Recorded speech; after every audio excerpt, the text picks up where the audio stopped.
इतना तो मैं कर सकता हूँ ना तुम लोग के लिए।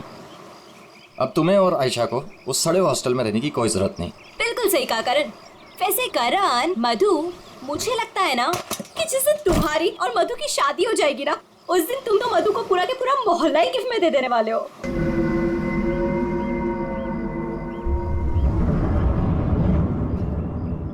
लगता है सामने वाले घर में कोई रहता है।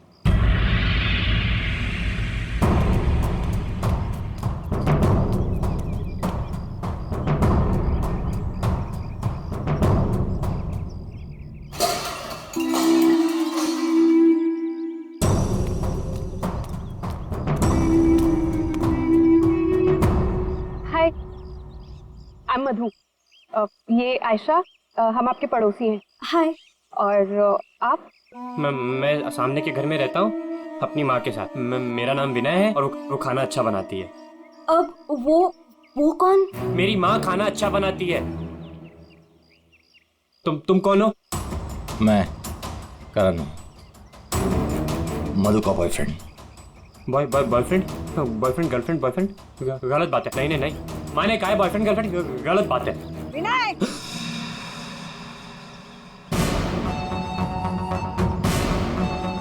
घर में चलो। कितनी बार मना किया है कि अजनबियों से मत बात किया करो। आ रहा हूँ ना। देखो, वो मेरी माँ है, उनको नमस्ते करो। अरे नमस्ते करो उनको। इधर आओ। अंदर चलो। आ रहा हूँ। सुनो, 8 बजने से पहले घर के अंदर चले जाना, ठीक है? क्योंकि 8 बजने के बाद ना वो आ जाता है। वो कौन है? मरमन। लेकिन याद रखना, दरवाजे खोलना मत। अम्मी नहीं खोलते, कोई नहीं खोलता। ध्यान रखना, दरवाजे मत खोलना, ठीक है? मैं जा रहा हूँ, bye.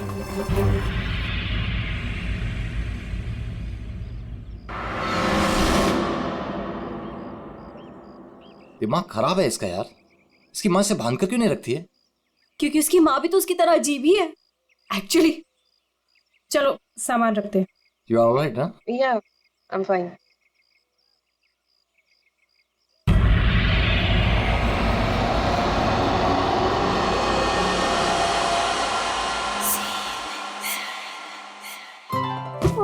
So beautiful. Thanks Karan. You really love me. अच्छा गाइस, सुनो ना, हम ना यहाँ पर एक कल गेट टुगेदर पार्टी करते हैं। What say? हाँ, कुछ भी करो यार, ये घर तुम्हारा ही है। और ये रही घर की चाबियां। एक सेकंड, एक चाबी मैं रख लेता हूँ, क्या पता कब जरूरत पड़ जाए। आयशा, एक चाबी तुम भी रख लो। ये लो। थैंक्स। ओह नो, क्या हुआ? 6:40 हो गए। मुझे सर्विस सेंटर जाना था अपनी कार लेने, और उसके बाद फिर माँ को भी मिलने जाना है। कर। एक मिनट रुको। मुझे रास्ते में अपनी कजिन क्या ड्रॉप कर दोगे? वो प्रोजेक्ट कंप्लीट करना है मुझे। अरे तुम मेरे साथ चलोगी तो मधु का ख्याल कौन रखेगा? करण, मैं अपने घर में हूँ, जंगल में नहीं हूँ। तुम आयशा को लेकर जाओ, don't worry, I will be fine. Are you sure? Yes. Thanks Madhu. लेकिन मधु, अंदर से दरवाजा बहुत अच्छे से बंद कर लेना। ओके, ठीक है, चलो बाय।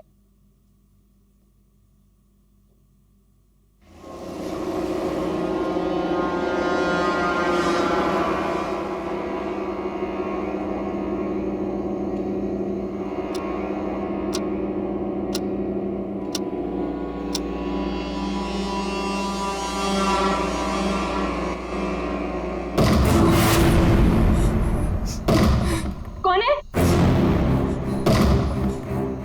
कौन है वहाँ? दरवाजा खटखटाना बंद करो। डरती नहीं हूँ मैं।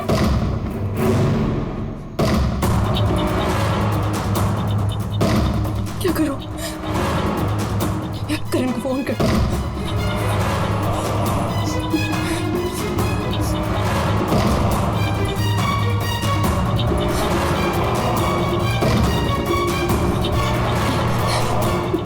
फोन स्विच ऑफ जा रहा है।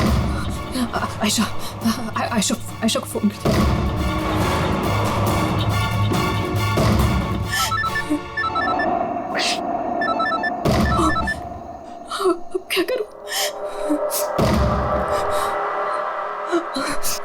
करती हूँ।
सही था यार, पर मजा आ गया।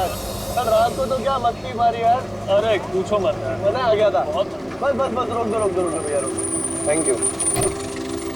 अरे मधु ना आज मेरी जान ही ले लेने वाली है।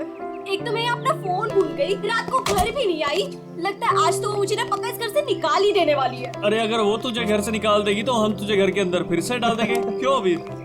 ओहो मैडम, घर से तो तब निकलोगी जब घर के अंदर जाओगी। जाओ, डोरबेल बजाओ, मधु को लेके लंच पे जाना है, वीकेंड की प्लानिंग करनी है। गो फास्ट। जा रही हूँ। और जल्दी आओ।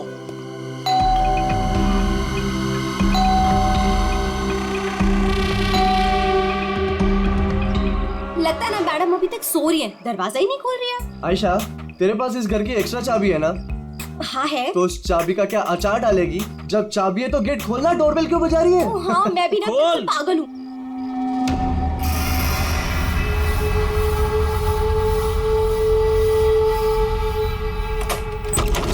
मधु, अरे मधु, कब तक सोएगी? उठ, मधु, मधु,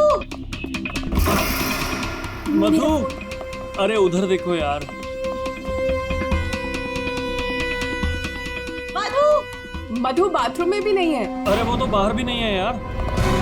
यार ये मधु कहाँ चली गई है? मुझे बहुत टेंशन हो रही है। वो ठीक तो होगी ना? मधु, मधु, मधु, मधु,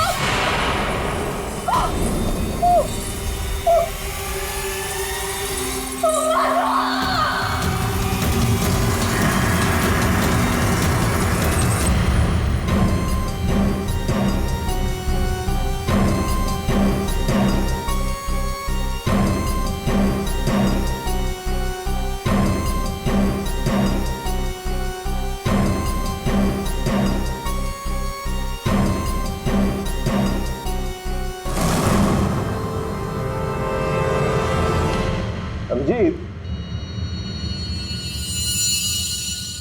इस हथौड़े से जिस पर भी वार किया गया होगा ना, लगता नहीं वो जिंदा बचा होगा। सर मगर लाश कहाँ है?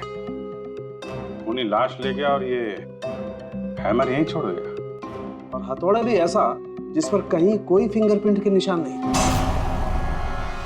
और सर यहाँ पे तो कोई तोड़फोड़ भी नहीं मची हुई है, सब चीज अपने जगह पे।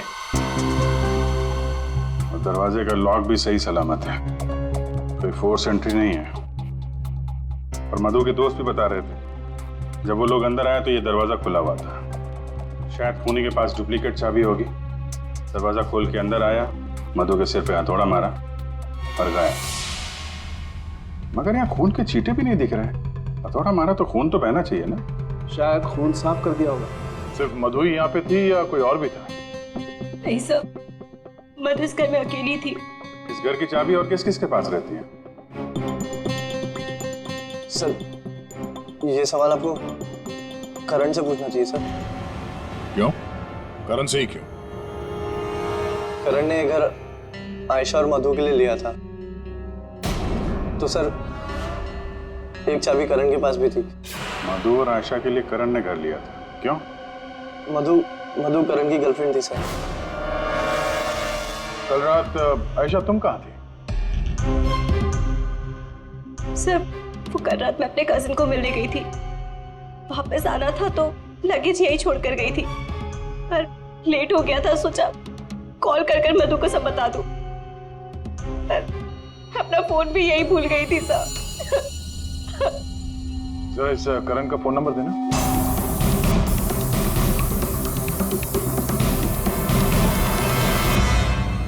Sir of. वो मेरे पास उसकी मम्मी का नंबर है। कल करण जब मुझे कजिन के यहाँ छोड़ने गया था तो कह रहा था कि वो घर जा रहा है मम्मी के पास।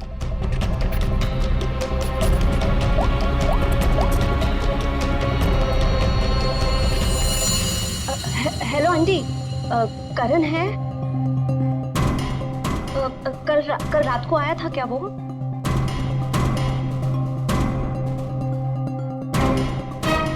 नहीं आंटी, कुछ नहीं, हो सकता है मधु के यहाँ गया हो। मैं आपको बाद में कॉल करती हूँ। तो करण कल रात अपने घर भी नहीं पहुंचा और यहाँ भी नहीं आया। सर, मुझे आपको एक बात बतानी थी। वो हमारे नेबर्स जो है ना, उन्होंने कहा था कि यहाँ पर एक हैमरमैन आता है रात को। तो कहीं उसने तो कुछ नहीं कर दिया? हैमरमैन? किसने बताया तुम्हें ये? कौन है ये? विनय बेटा, कोई आ रहा है? हाँ माँ, कोई याद तो रहा है।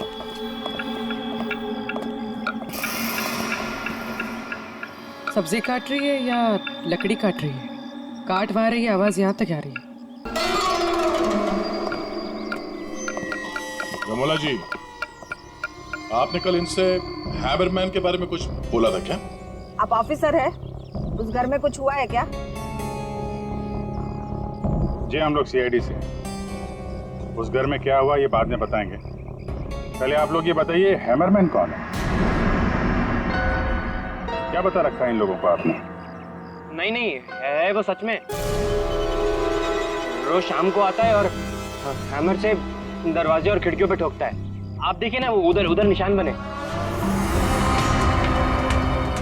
कल भी आया था रात को 8:30 बजे। सामने के घर में ठोक रहा था। इसीलिए मैंने पूछा कि उस घर में कुछ हुआ है क्या? आपने हैमरमैन को देखा है? देखा है। आपने हैमरमैन का चेहरा देखा? हाँ देखा है। कैसे दिखता है वो मास्क पहनता है। अच्छा, कल रात भी कुछ हुआ था? कुछ देखा है, सुना है आप लोगों ने? हाँ देखा था।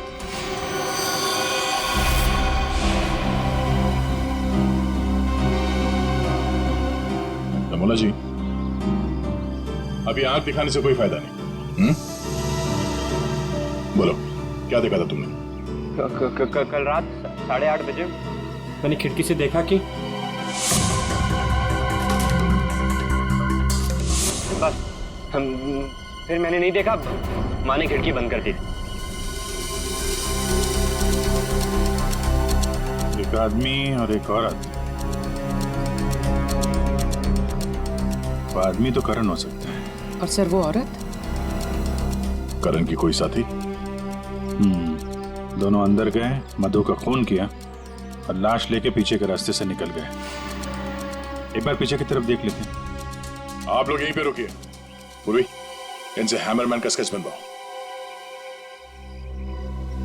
पीछे के दरवाजे से वही घुसेगा जिसे अपने पड़ोसियों की नजरों से बचना होगा। तो नहीं होगा जो मधु को लेकर निकल गया।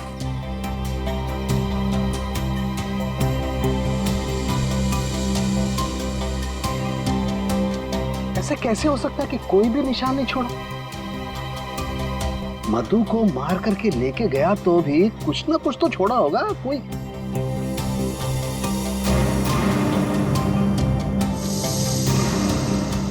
एक मिनट, ठीक है।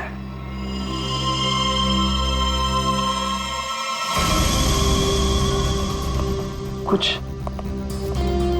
अलग से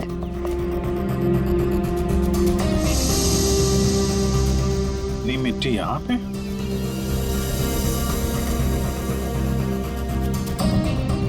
लगता है किसी ने यहाँ पे पैर वैर धुले हैं, इसलिए मिट्टी यहाँ पे है।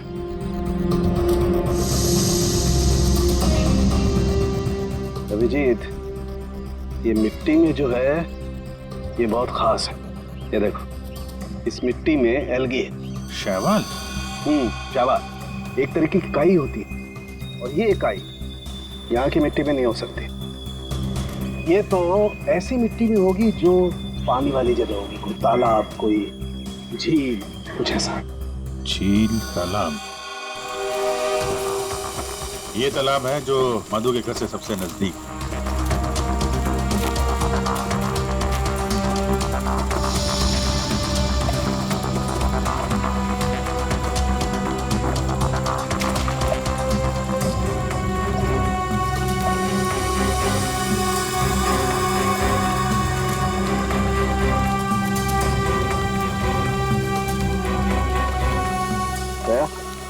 अभिजीत,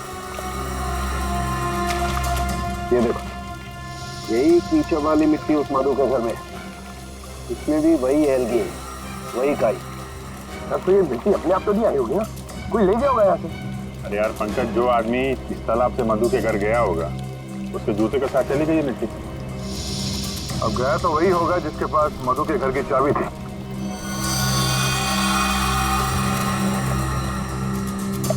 पर कौन गया होगा? अब चाहे वो हैमरमैन हो या फिर कोई और। हैमरमैन?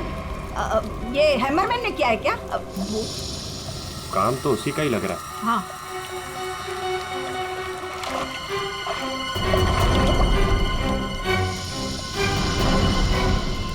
हाँ, वहाँ नीचे कुछ दिख रहा है।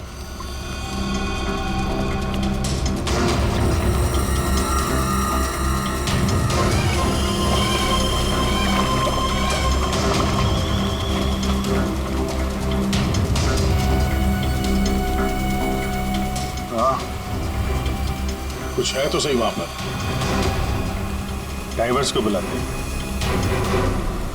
और क्रेन भी।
रोहित, ये करण की कार है ना?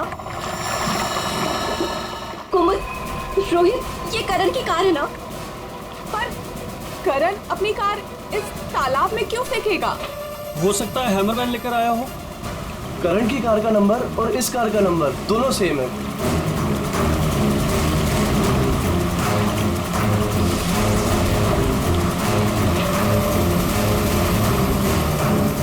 लेकिन ये कार यहाँ आई कैसे होगी? और जाहिर सी बात है, करण की कार अपने आप इस झील में तो नहीं गई होगी। और कल करण ने आहिस्ता से कहा था ना, जो अपनी माँ के घर जा रहा है, तो अपनी माँ के घर तो नहीं गया, मधु के घर गया। मधु के घर की चाबी भी थी उसके पास। लगता है ये करण ही हैमरमैन हो। ये हैमरमैन के साथ मिलकर उसने मधु का खून कर दिया, लाश इसमें डाल दी और कार पानी में फेंक दी। आप लोग यहीं पे रुकिए।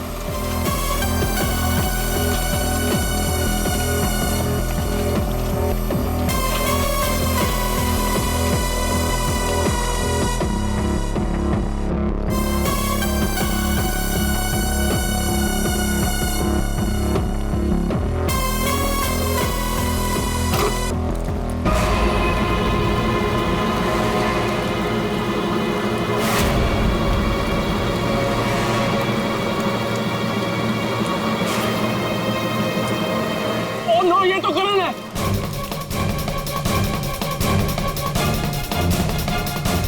प्लीज प्लीज आगे मत जाइए।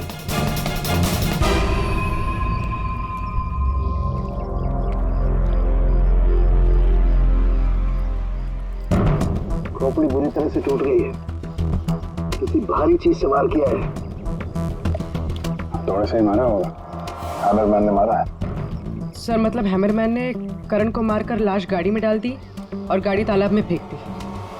फेंका नहीं पूर्वी, इधर ढलान पे धक्का दिया और गाड़ी सीधा झील में। सर मगर अगर गाड़ी को धक्का मार के वहां तालाब में डाला है तो फिर ये नॉर्मल पतला दुबला आदमी नहीं होगा सर, ये हैमरमैन बहुत तगड़ा होगा सर, हट्टा कट्टा। या फिर दो लोग होंगे। अब ये करण तो मिल गया, मधु को ढूंढना है।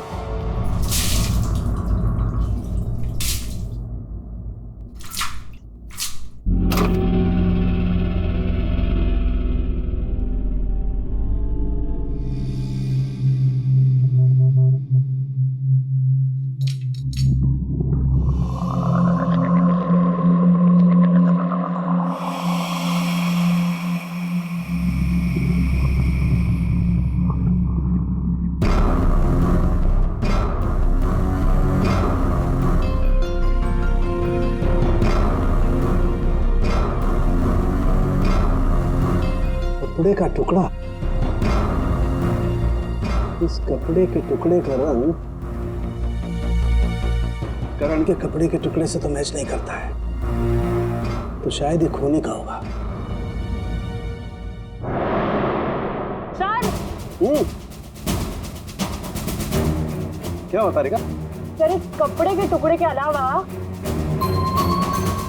और भी ऐसा कुछ है जो हमें बहुत कुछ बता सकता है। अंगूठी डायमंड की है, लगता है कार चलाते समय गियर बदलते तो गिर गई होगी।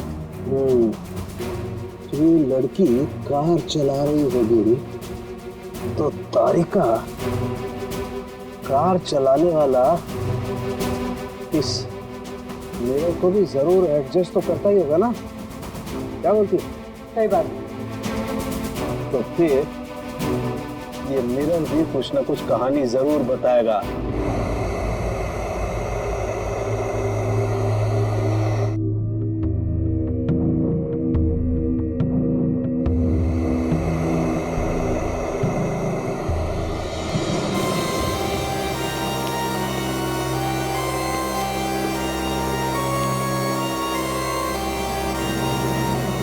शीशे के बाल सुखा रहे हैं क्या? पूरा शीशा सुखा रहा हूं, जब ये सूख जाएगा ना बहुत कुछ बोलेगा, लेकिन फिलहाल ये करण ने और अंगूठी ने जो बोला है वो सुन लीजिए। इस हथौड़े पर जो खून लगा है ना, बस ये करण के खून से मैच होता है। मधु के घर में करण की ही हत्या हुई। और सर ये हीरे की अंगूठी मिली हमें उस गाड़ी में से, ड्राइवर सीट के नीचे पैरों के पास। ये अंगूठी? ये तो मधु की है। हाँ सर, हमने मधु के घर से उसके कुछ फोटोग्राफ्स लिए थे, उसमें मधु ने यही अंगूठी पहन रखी। इसका मतलब वो कार झील तक मधु चला कर लाई और इसीलिए वो अंगूठी कार में गिर गई। तो क्या करण का खून मधु ने किया? नहीं दिया, मुझे नहीं लगता, ये चक्कर कुछ और ही है। अगर ये अंगूठी मधु रेगुलरली पहना करती थी तो इतने आसानी से उंगलियों से निकलेगी ही नहीं ना, वो गिरेगी ही कैसे? वो तो जरूर वहां पर जानबूझकर डाली गई थी ताकि सारा शक मधु पर जाए और हम मधु के आसपास ही घूमते रहे। और सर मधु का भी अभी तक कुछ अता पता है नहीं। लो भाई, इस शीशे ने भी मुंह खोल दिया है। ये देखिए, इस पर बहुत सारी उंगलियों के निशान हैं। मधु यहाँ पर है नहीं, वरना उसकी उंगलियों से मैच करके देखो। कोई बात नहीं सर, जब मधु मिल जाएगी तो मैच कर लेंगे। काम करते हैं, 7 बजे से लेकर 9 बजे तक ये करण कहाँ कहाँ था इसके डिटेल्स निकालते हैं, अपने आप सब कुछ पता चल जाएगा। तो करण का सेलफोन डेटा जो हमें मिला उससे ये पता चलता है कि करण और आयशा 6:44 पर मधु के घर से निकले थे और उसके बाद 7:15 पर करण ने आयशा को ए ब्लॉक पालिन चौक ब्लू पार्क पे ड्रॉप किया था और वहां से करण को जाना था अपनी माँ के घर बराली, लेकिन वहां ना जाकर ये वापस मुड़ता है और मधु के घर की तरफ आता है और उसी रास्ते में 5 किलोमीटर तक जाने के बाद सर करीब 7:30 बजे जेसी मार्केट फुलवाड़ी में वो रुकता है और यहाँ पे एक और नंबर आके उससे मिलता है सर, और ये नंबर करण के साथ करीबन 10 मिनट तक रहता है और उसके बाद वो नंबर गायब हो जाता है और वहां से करण मधु के घर पहुंचता है 8 बजे और 8:40 पर उसका फोन बंद हो जाता है। दूसरा नंबर किसका है जो करण से जेसी मार्केट में मिला था? सर रोहित का। रोहित, तुम करण का खून होने से पहले उससे मिले थे पूरे 10 मिनट के लिए, क्यों? सर मैं अपने दोस्त की मौत से बहुत ज्यादा डरा हुआ था सर, और मुझे समझ में ही नहीं आ रहा था कि मैं कैसे रिएक्ट करूं, क्या बोलूं। वो तो अचानक से उस दिन मैं उसे जेसी मार्केट में मिला, मैंने सडनली उसे वहां देखा। अरे करण! हे रोहित, कैसा है यार? कैसा है मेरा भाई? अरे तू यहाँ इस खिलौने की दुकान में क्या कर रहा है यार? तुझे यहाँ क्या जरूरत पड़ गई आने की? अरे बस ऐसे यार किसी के लिए सरप्राइज ले रहा था और उसे सरप्राइज ही रहने दे। अच्छा सरप्राइज? चल यार मुझे थोड़ी जल्दी है, कल मधु के इधर तू आ रहा है ना पार्टी में? हाँ कल आ रहा हूँ ना, लेकिन तू जा कहाँ रहा है? बस यार थोड़ा जल्दी में हूँ। अरे मैं तुझे छोड़ देता हूँ, चल। मेरी कार पार्क है यहाँ, तू कल मिल मुझे। अच्छा चल, सी यू, बाय। और मेरे लिए तो ये सरप्राइज की बात थी सर, क्योंकि मैं उससे 2 महीने बाद मिल रहा था। ठीक है, तुम जा सकते हो, लेकिन जब तक इस केस की तहकीकात पूरी नहीं होती तुम ये शहर छोड़कर कहीं नहीं जाओगे। जाओ।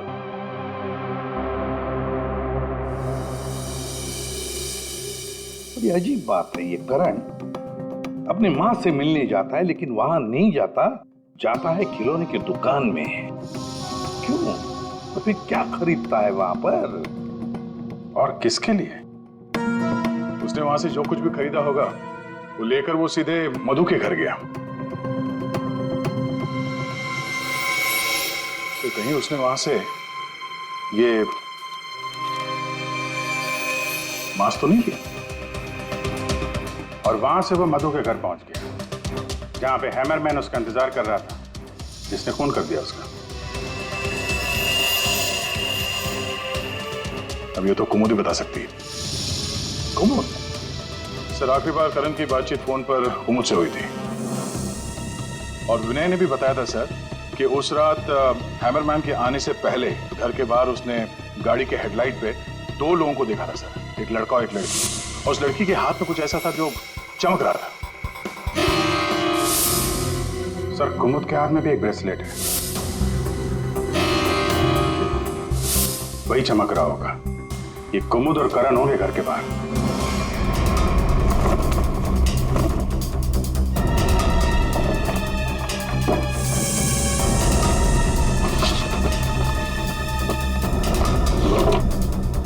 जब से करण की लाश मिली है तालाब में, तब से खूनी और भी होशियार हो गया। सर लगता है ये टीम बहुत छोटी है सर, कुमुद, मधु और ये हैमरमैन। लेकिन ये हैमरमैन मिले तो सही, अभी तक तो सिर्फ उसका हैमर ही मिला है तो उसने हमारे लिए छोड़ा है, मैन तो गायब ही है। सर ये कुमुद तो भागने की तैयारी से घर से निकली, सारे कपड़े लेकर भागी और उसका मोबाइल भी स्विच ऑफ आ रहा है। अरे ये कहां से आ गए यहाँ पे? कौन कहां से आ गया? ये देखो, इसका मतलब है ये कुमुद रमोला और विनय को पहले से जानती थी। एनवेलप पे डेट पिछले महीने की है और ये कुमुद बोल रही थी कि ये रमोला और विनय को पहले कभी मिली ही नहीं। तो कहीं ये माँ बेटे रमोला और विनय इस पूरे साजिश में शामिल तो नहीं? मिलते हैं माँ बेटे से।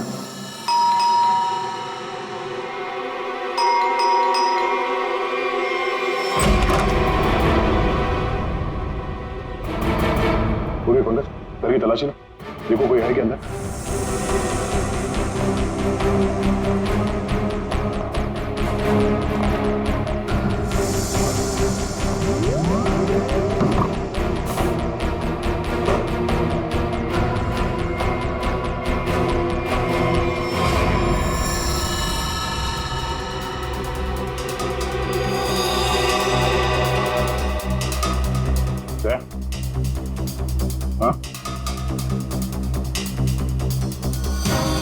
ये दीवार देखो यार,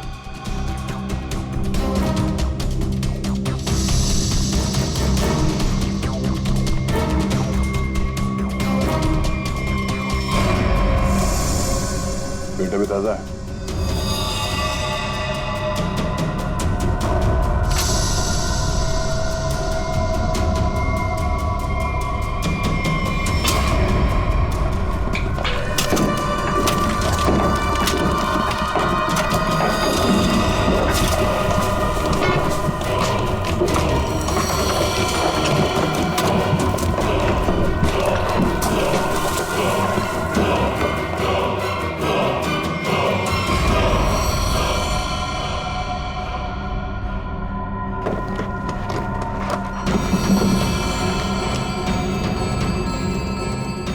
ये तो मधु है, मार के गाड़ दिया दीवार के अंदर, इसीलिए हमें ये कहीं मिल नहीं रही थी।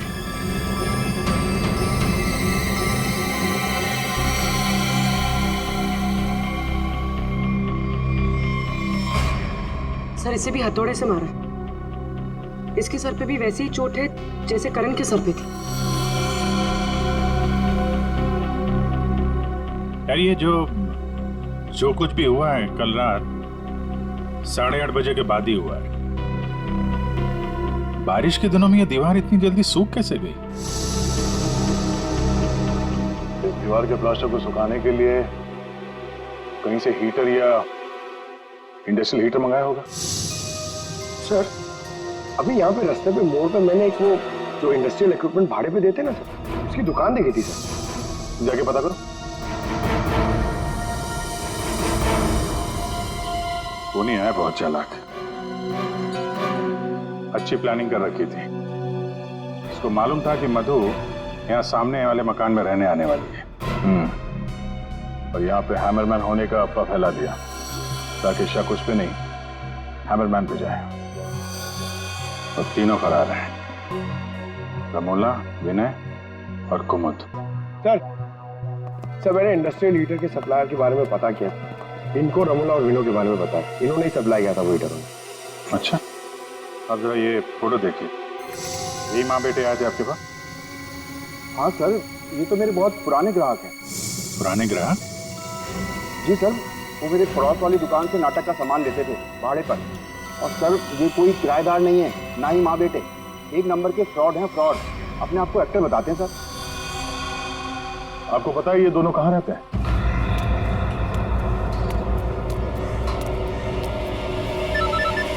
तो निकल, मैं मिलता हूँ। हाँ चल मिलते हैं। हेलो, मैं चंपा बोल रही हूँ, चाय पानी फिल्म से। हाँ जी बोलिए ना। आपकी एक्टिंग के इतने चर्चे सुने और आपका नंबर मुझे इतनी मुश्किल से मिला है। बस हमने डिसाइड कर लिया है, हम आपको अपनी अगली फिल्म में लॉन्च करेंगे। लॉन्च करेंगे मुझे?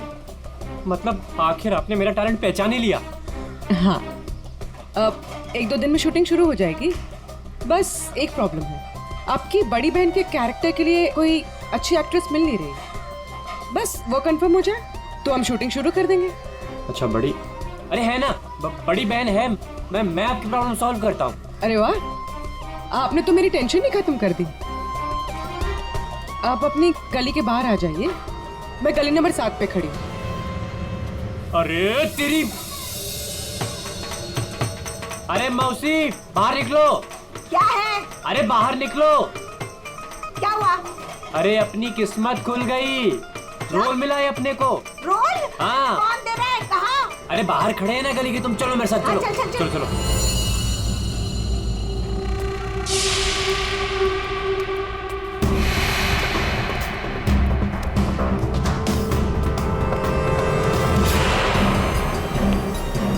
CID? हाँ CID। कहाँ जा रहा है? अच्छे मुजरिम का किरदार तो तुम लोगों ने निभा दिया, अब जरा एक अच्छे गवाह का किरदार भी निभाओ। अब ये बताओ कि कुमुद कहाँ है?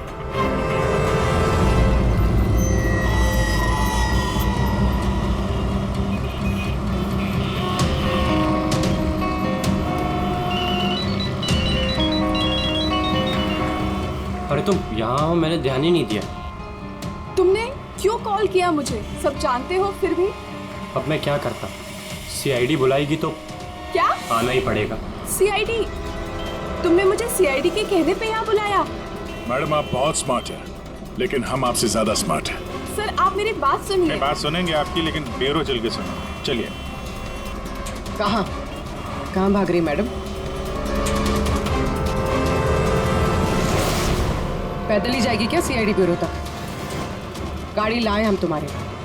चल। और कितना इंतजार करना पड़ेगा? आखिर कोई बताता क्यों नहीं कि हुआ क्या है? जरूर बताएंगे आयशा जी, जरूर बताएंगे। लेकिन इससे पहले कि हम बताएं, तुम हमें बताओ कि हुआ क्या था। मैं? मतलब ये कि आप और मधु एक नए घर में शिफ्ट होती है, जहां पहले से ही कुछ गड़बड़ चल रही होती है। ऐसे में आप मधु को उस घर में छोड़कर अपने किसी कजिन के घर चली जाती हैं, और तो और अपना मोबाइल फोन भी वहां रख के जाती है, ताकि मधु तुमसे तो मदद न मांगे। अजीब है ना? सर, मधु मेरी बहन जैसी थी। उसके साथ कुछ गलत करने के बारे में मैं सोच भी नहीं सकती हूँ। अच्छा, बहन जैसी थी? बहन तो नहीं थी ना? हाँ? अभी इस पूरे इन्वेस्टिगेशन में किसी ने तुम पर एक बार भी शक नहीं किया, क्यों? जो भी पूछा उसके बारे में तुम्हें कुछ पता ही नहीं। और जब मधु का खून हुआ उससे ठीक पहले तुम्हारा मोबाइल फोन स्विच ऑफ। कोई तुम पर शक क्यों करेगा? सर आप मुझ पर गलत इल्जाम लगा रहे हैं सर। मैं तो आयशा और मधु से सिर्फ 4 दिन पहले मिला था। मैं ऐसा क्यों करूंगा सर? और सर मेरा फोन पानी में गिर गया था, इसके लिए वो स्विच ऑफ है। हाँ, पानी में गिर गया था, उसी झील के पानी में जहां से करण की डेड बॉडी मिली थी। सर ये सारा प्लान तो विनय और अमोला ने सेट किया था। पैसों की लालच में ये दोनों इतना गिर गए कि इन्होंने अपने हाथ खून से रंग दिए, मधु को दीवार में चुनवा दिया। और सर अभी भी यही आलाप राग रहे हैं कि हमने कुछ नहीं किया। सच में हमने कुछ नहीं किया है। ये लो, फिर वही राग। फंस गए थे हम। आपको हाँ कहते तो भी फंसते, और ना कहते तो भी फंसते। एक्टिंग करने हमें नहीं मालूम था इतना कुछ हो जाएगा। तो आप लोगों के हिसाब से मधु और करण का खून हम लोगों ने किया है? उन दोनों का खून तुम लोगों ने नहीं किया है, उन दोनों का खून किया है हैमरमैन ने। और वो हैमर हमारे पास है।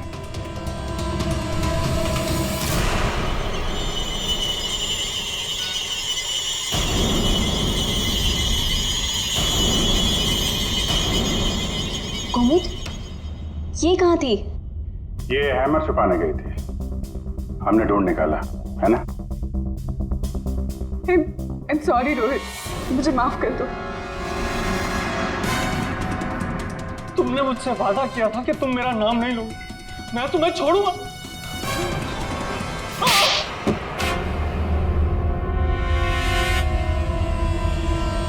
हाँ मैं हूँ वहां मेरे। क्यों मारा तुमने उन दोनों को? वो दोनों तो तुम्हारे दोस्त थे ना? कोई दोस्त नहीं, कोई प्यार नहीं, वो दोनों धोखेबाज थे। मधु 5 साल से मेरी गर्लफ्रेंड थी, और 5 मिनट में उसने मुझे लात मार दी उस करण के लिए। जानते हैं क्यों? क्योंकि उसके पास पैसा था, और उसी समय मैंने डिसाइड किया कि मैं उससे बदला लूंगा, उन दोनों से। तुमने इसका साथ क्यों दिया? मैं रोहित से बहुत प्यार करती हूँ, मुझे उसका साथ देना पड़ा। तैयारी तो तगड़ी कर रखी थी तुमने। 3 महीने से प्लान कर रहा था मैं, उन दोनों को एक दर्दनाक मौत मारने की। बस इंतजार कर रहा था। 3 महीने का इंतजार? किस चीज के लिए? सही वक्त का इंतजार। और वो सही वक्त तब आया जब मुझे करण ने मधु के लिए घर ढूंढने के लिए कहा, और उसे मैंने ये वाला घर दिला दिया, और उसके बगल वाला घर मैंने कुमुद के नाम से रेंट पर ले लिया, और वहां इन दोनों घोचुओं को रखा, इन बेवकूफों को। और हैमरमैन बनने का प्लान बनाया। बन गए हैमरमैन, ताकि तुम पर कोई शक न करे। हाँ, मानना तो मैं करण को भी चाहता था, लेकिन उस रात नहीं। उस रात मैं सिर्फ मधु को मारने आया था। मैं हैमरमैन बनकर मधु के घर में घुस गया।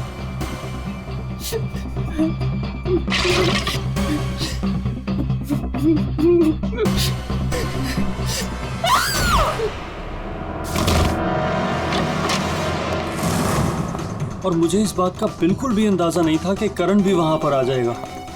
वो मधु के साथ मजाक करने आया था, नकली हैमरमैन बनकर। उसने मास्क जब मैंने उसे मार दिया तब मुझे पता चला कि वो दरअसल करण ही था। मैंने कुमोद, रमोला और विनय की मदद से दोनों लाशों को ठिकाने लगा दिया। रोहित जी, ये हथौड़ा हमें ना भी मिलता ना तब भी तुम बच नहीं सकते थे, क्योंकि करण और मधु ने मरने के बाद भी हमें बताया कि खूनी तुम हो। रोहित, कुमुद, रमोला और विनय, तुम सब ने मिलकर मधु और करण का खून किया है। अब जेल में बैठकर हैमरमैन की नई नई कहानियां सुनाते बैठना इन सबको, तब तक फांसी का ऑर्डर तो आ ही जाएगा।